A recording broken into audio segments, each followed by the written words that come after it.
एक मोर्चा फतेह करने से जंग नहीं जीती जाती। पोरस कारोबारी हूं, नफा नुकसान झेलने की आदत है, पर तुम इस खेल में नए हो। एक कहावत तो सुनी होगी तुमने, बाप का किया औलाद भुगतता है और औलाद का किया बाप। तुम्हारी आंखों के सामने तुम्हारे वालिद से इस नुकसान की भरपाई करवाऊंगा मैं, और तब तुम्हारा उतरा हुआ चेहरा देखकर जो मेरे होठों पर मुस्कुराहट होगी, वो होगा डराइस का जवाब।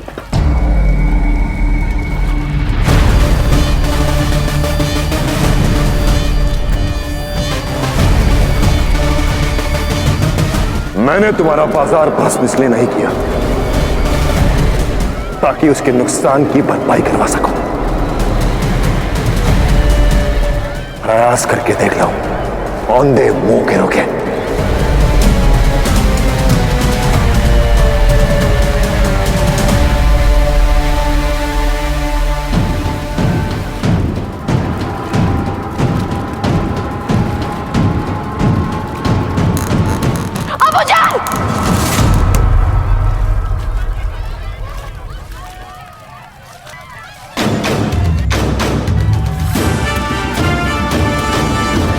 चौंक गए शाह डराइस।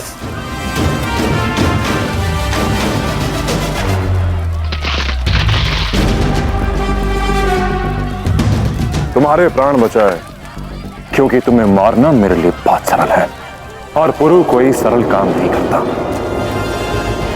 प्रण लिया है मैंने कि तुम्हें अपनी मातृभूमि से खदेड़ दूंगा, और पुरु कोई काम अधूरा नहीं छोड़ता।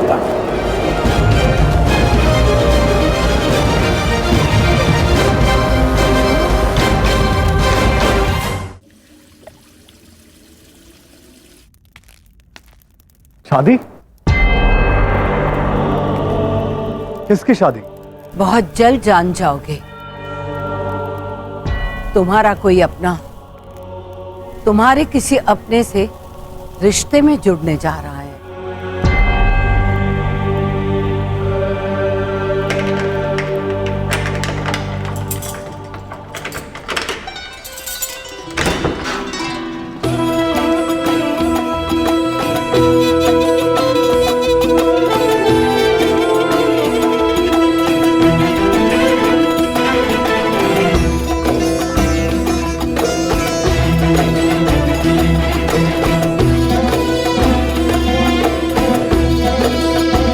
क्लियोपैत्रा, मेरी बेटी। क्लियोपैत्रा। अलेक्जेंडर भाई, कैसे हो तुम? मैं ठीक हूं, पर तुम यहाँ बरसों मामा के घर रही और अब लौटी हो, वो भी इतने दिनों बाद, बिना किसी को खबर दिए अचानक से। मैंने इसे यहाँ बुलाया है।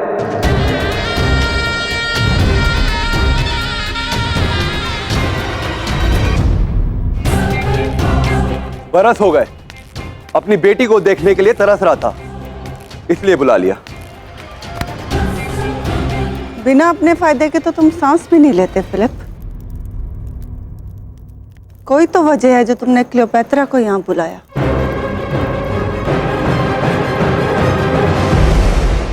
वजह तो है, और वजह यह है कि मुझे एहसास हो गया है कि मैंने गलतियां तो की है, और अब मैं उसे सुधारना चाहता हूं। तुम मेरे लिए बहुत खास हो अलेक्जेंडर, और मैं नहीं चाहता कि हमारे बीच की दूरियां बढ़े, चाहे कोई भी कितनी भी कोशिशें करे। और तुम्हें एहसास दिलाने के लिए कि मैं तुमसे दूरियां मिटाना चाहता हूं, मैंने फैसला किया है कि क्लियोपैत्रा की शादी करवा दी जाए।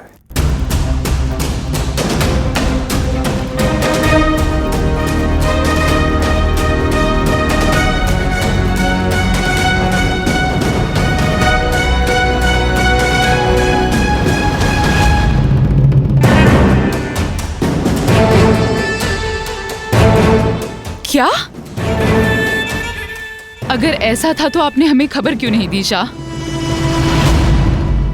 हमें नहीं पता था कि आप हमें यहाँ शादी के लिए बुला रहे हैं। क्या हमें अपनी जिंदगी चुनने का कोई हक नहीं है? नहीं क्लियोपैट्रा, मैसेडोनिया में आज भी अपनी बेटी की जिंदगी तय करने का हक बाप को ही है। तो फिर आपने ये भी तय कर लिया होगा कि क्लियोपैट्रा की शादी किससे होने वाली? बेशक,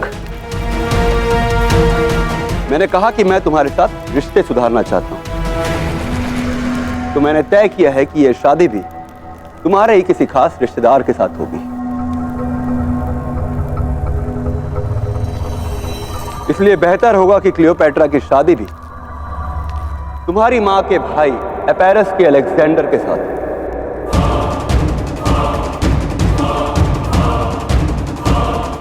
क्यों?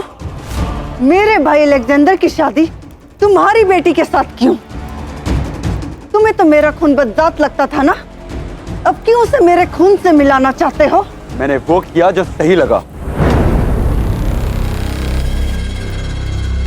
अगर इसमें तुम्हें कोई परेशानी है तो तुम्हें एतराज करने का पूरा हक है। हक? हक दिया ही कहाँ तुमने कभी किसी औरत को फिलिप?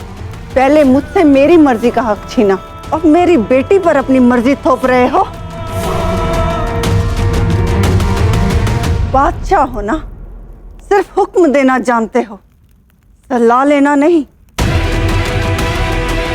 लेकिन मेरी एक बात समझ में नहीं आ रही कि फारस पर हमला रोककर तुम्हें मेरी बेटी की शादी में क्या दिलचस्पी हो गई?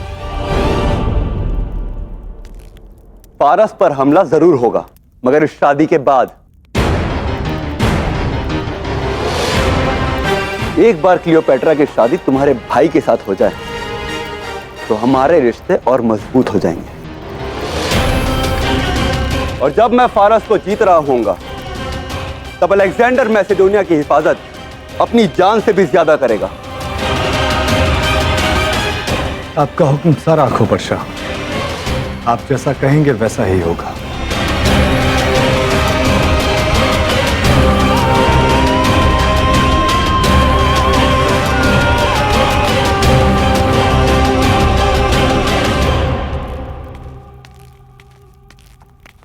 क्या एक लड़की की कोई चाह नहीं है? शादी मेरी होने वाली है और किसी ने मुझसे पूछा तक नहीं कि मुझे क्या चाहिए। ये नाइंसाफी है। हमारे पास कोई और चारा नहीं है क्लियोपैट्रा। शाह की मर्जी के खिलाफ जाना मौत के रास्ते पर जाना है।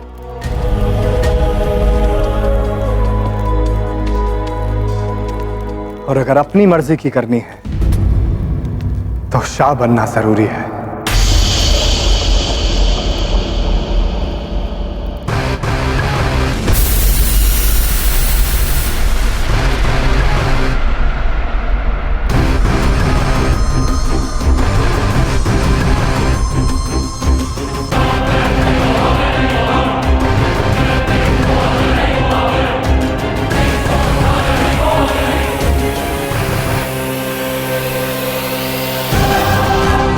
फिलिप ने ये शादी हमें रिश्तेदारी में बांधकर अपना तख्त महफूज करने के लिए की है।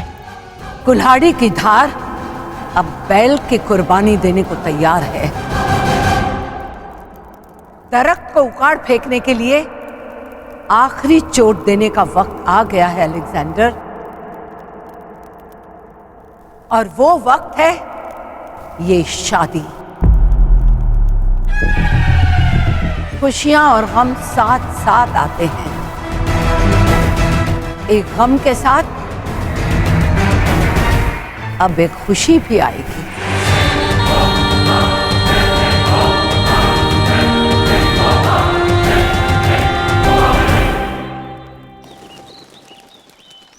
मुझे तुम पे गर्व है पुरु।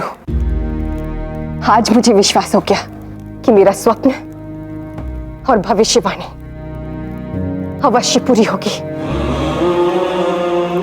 आज तुमने उन फारसियों को दिखा दिया पुरु कि एक भारतीय जब किसी को अपना बनाए तो अपनी सांसें निछावर करते, और जब अपनी पर आए तो तो सांसें गले में अटका थे। ये तो केवल मेरा पहला कदम है मां। यदि हमें उन फारसियों को यहां से खदेड़ना है तो पहले उनकी जड़ों को काटना होगा, और इनकी जड़ इनका व्यापार है।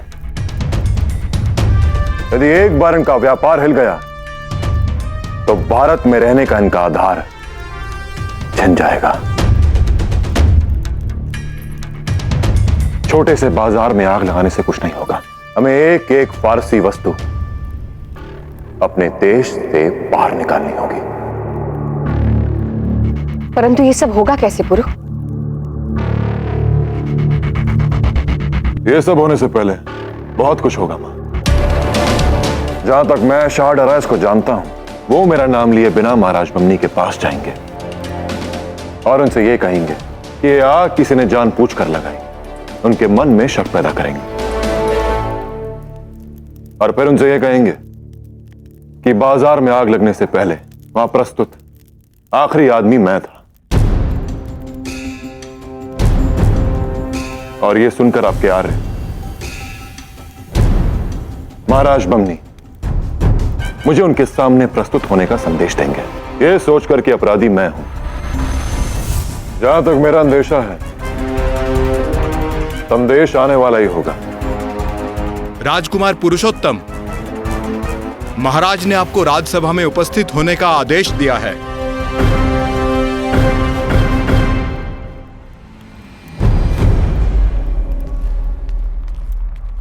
पुरु, मैं भी तुम्हारे साथ आऊंगी। निश्चिंत रहो मां। तरबूज चूरी पर गिरे या चूरी तरबूज पर, कटता तरबूज ही है। और बाबा ने मुझे ऐसी स्थितियों का सामना करने के लिए कड़ा प्रशिक्षण दिया। डराइस का सामना राजकुमार से नहीं बल्कि उससे है जो 10 लोक में पला बड़ा है। इस बार भुगतने की बारी उन फारसियों की है। किंतु पुरु, तुम ऐसा क्या करने वाले हो जिससे फारसी सामान इस देश से बाहर जाए? वो फारसी हमारे देश पर राज करने का स्वप्न देख रहे हैं मां। आज तक हमारी सादगी का लाभ उन्होंने अपने लाभ के लिए उठाया और अब मैं इस सादगी का उपयोग इनकी हानि और अपने लाभ के लिए करूंगा।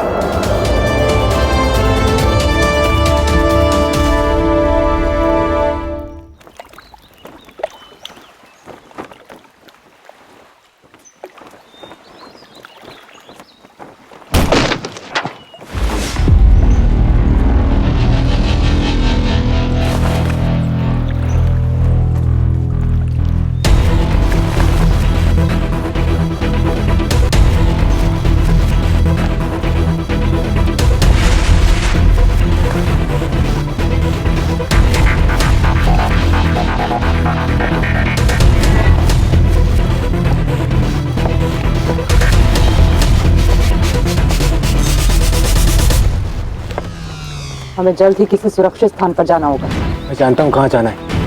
पिछली बार चिंतन के साथ भी हम वहीं छिपे थे।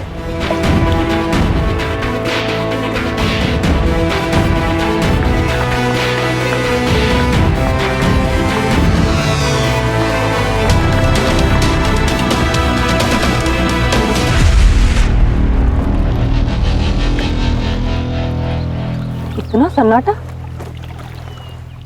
मानो ऐसा लग रहा है जैसे यहाँ पे कोई हादसा हुआ हो।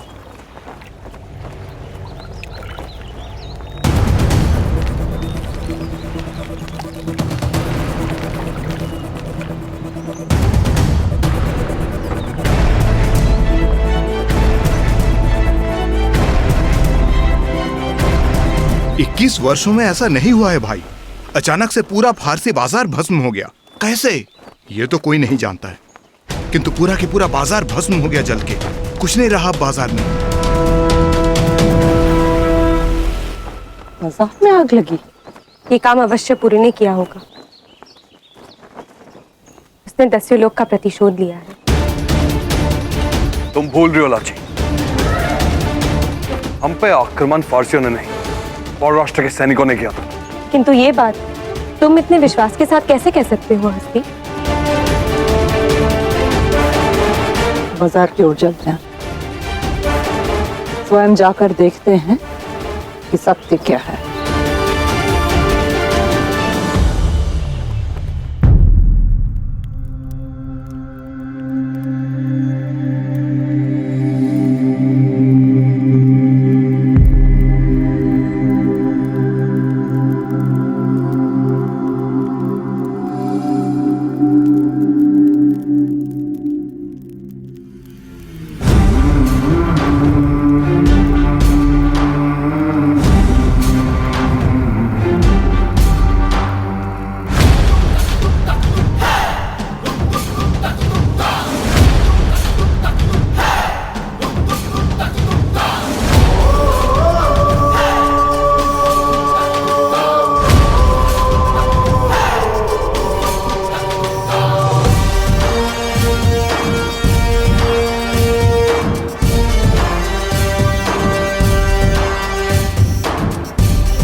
आपने मुझे बुलाया महाराज? हाँ राजकुमार पुरुषोत्तम, तुम जानते हो आज फारसी बाजार में क्या हुआ?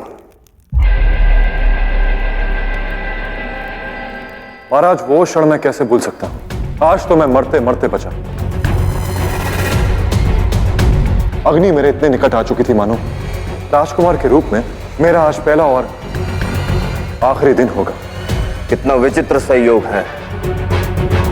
21 वर्ष तक यह बाजार निर्भत चलता रहा और आज तुम वहां गए और आग लग गई। क्या समस्या की जड़ तुम्हारा वहां जाना था पुरु?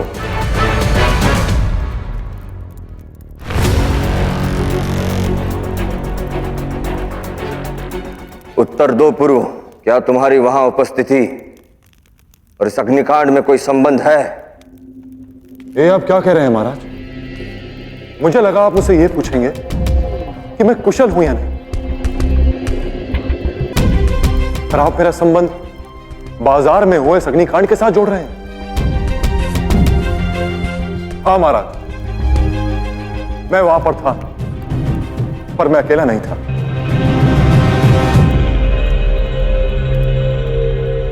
राजकुमारी बारसी मेरे साथ हर पल वहां थी। शाह डराइस ने स्वयं उन्हें मेरे साथ भेजा था। मेरा उस अग्निकांड के साथ क्या संबंध है, ये अब आपको राजकुमारी बारसी नहीं बताएंगे, जो मेरे साथ वहां हर पल थी।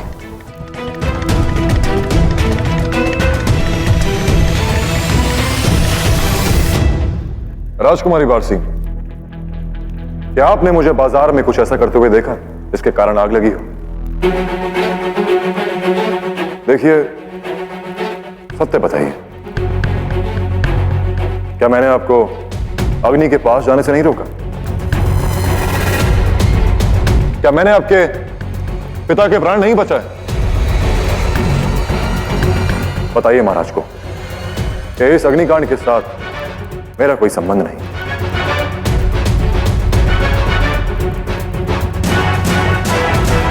जी शाह बम्बी, मैंने शहजादे पोरस को ऐसा कुछ करते हुए नहीं देखा जो इस आग की वजह बन सकती है।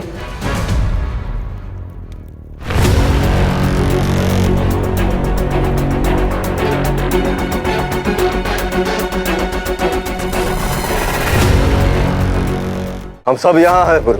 बताओ, कौन है जो हमें सत्य बता सकता है कि फारसी बाजार में आग कैसे लगी? बाजार प्रजा के लिए होता है महाराज, आपको सत्य वही लोग बताएंगे। यही है वो जिसने इस पूरे बाजार में अग्निकांड किया।